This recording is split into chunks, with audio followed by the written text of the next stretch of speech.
नमस्कार और स्वागत है आपका वास्तु मंगल में। आज हम आपको बताने जा रहे हैं एक ऐसे फूल का रहस्य जिसके भीतर छुपा है शक्ति, समृद्धि और सुरक्षा का अद्भुत वरदान। जी हाँ, हम बात कर रहे हैं गुलहड़ के फूल की, जिसे संस्कृत में जप पुष्प और हिंदी में गुड़हल भी कहा जाता है। यह फूल केवल पूजा पाठ का साधन नहीं, बल्कि आपके जीवन के हर अंधकार को मिटाने वाला दीपक है। अगर आप सोचते हैं कि गुलहड़ का फूल सिर्फ घर की सजावट के लिए है, तो फिर से सोचिए। हिंदू शास्त्रों में गुलहड़ को देवी माँ का अत्यंत प्रिय पुष्प माना गया है। माँ दुर्गा, माँ काली और भगवान शिव को गुलहड़ चढ़ाने से मनोकामनाओं की शीघ्र पूर्ति होती है। शक्ति स्वरूपा माँ के समक्ष यह फूल वीरता, बल और साहस का प्रतीक माना जाता है। शिव पुराण और देवी भागवत पुराण में गुलहड़ का उल्लेख स्पष्ट रूप से मिलता है, जहां बताया गया है कि लाल पुष्प देवी शक्ति को अत्यंत प्रिय हैं और गुलहड़ इनमें सर्वोपरि है। पुरानी मान्यताओं के अनुसार युद्ध में जाते समय योद्धा गुलहड़ के फूलों की माला पहनते थे, ताकि मां दुर्गा की अनुकंपा से उनकी विजय निश्चित हो। इसलिए आज भी यह फूल न केवल शक्ति का प्रतीक है, बल्कि संकटों से उबारने वाला भी है। वास्तुशास्त्र में गुलहड़ का पौधा एक चमत्कारी औषधि की तरह माना जाता है। यह पौधा वातावरण से नकारात्मक ऊर्जा को सोखता है और सकारात्मकता को फैलाता है।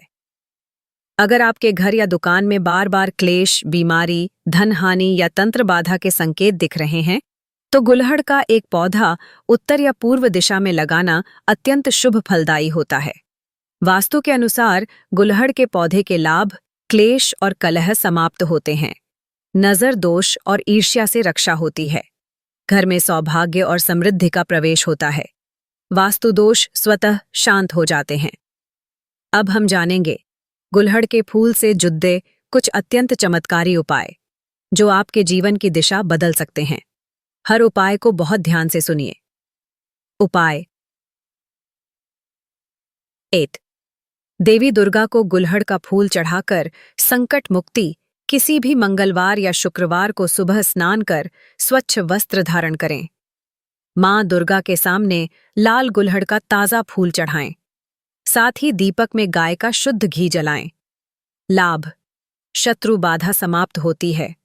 कोर्ट कचहरी के मामले शांत होते हैं। जीवन में अप्रत्याशित सफलता मिलती है। उपाय 2। हनुमान जी को गुलहड़ का फूल चढ़ाकर कर्ज मुक्ति। मंगलवार की सुबह हनुमान जी के समक्ष लाल गुलहड़ का फूल अर्पित करें। फिर इस मंत्र का 21 बार जप करें। ओम हनुमते नमः। यदि संभव हो तो श्री हनुमान चालीसा का पाठ भी करें। लाभ: पुराने ऋण शीघ्र समाप्त होते हैं। आय में वृद्धि होती है। आत्मबल और साहस में जबरदस्त बढ़ोतरी होती है। उपाय 3। ग्रह दोष निवारण के लिए शिवलिंग पर गुलहड़ चढ़ाएं। शनिवार के दिन प्रातः काल स्नान कर शिव मंदिर जाएं। शिवलिंग पर ताजे लाल गुलहड़ के फूल चढ़ाएं। साथ ही 108 बार एयूएम नमः शिवाय का जाप करें। लाभ: ग्रह दोष शांत होते हैं। दुर्घटनाओं और अनहोनी से सुरक्षा होती है। मानसिक शांति और स्थिरता प्राप्त होती है। उपाय: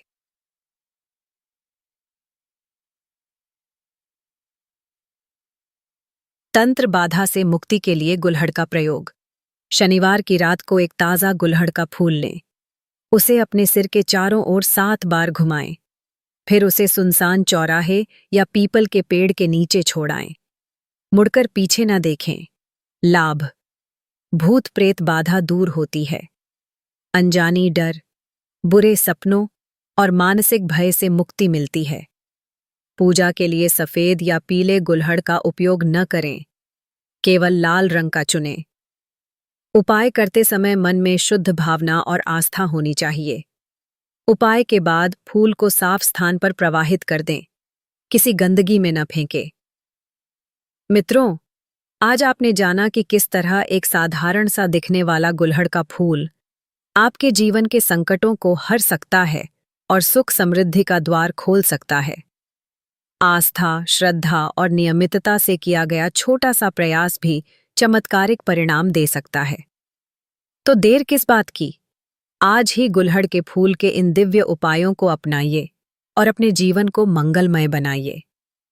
हम फिर लौटेंगे एक और अद्भुत रहस्य और उपाय के साथ। तब तक के लिए वास्तु मंगल के इस संकल्प के साथ सर्वे भवन्तु सुखिनः। नमस्कार।